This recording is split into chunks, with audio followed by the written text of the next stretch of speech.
ఇంట్లో నోట్ల కట్టలు వెలుగు చూసిన వ్యవహారంలో ఆరోపణలు ఎదుర్కొంటున్న Allahabad high court judge justice Yashwant Varma రాజీనామా చేశారు.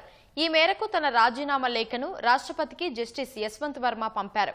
గతంలో ఢిల్లీలోని జస్టిస్ వర్మ నివాసంలో అగ్ని ప్రమాదం జరగ్గా ఆ ఘటనలో భారీగా నోట్ల కట్టలు బయటపడ్డాయి.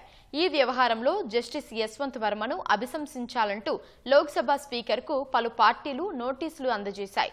దీనిపై దర్యాప్తు స్పీకర్ ఓం బిర్లా త్రిసభ్య కమిటీ వేశారు. త్రిసభ్య కమిటీ నివేదిక మేరకు ఆయన పదవి నుంచి వైదొలగాలని సుప్రీంకోర్టు సూచించింది. ఈ నేపథ్యంలో జస్టిస్ యశ్వంత్ వర్మ రాజీనామా చేశారు.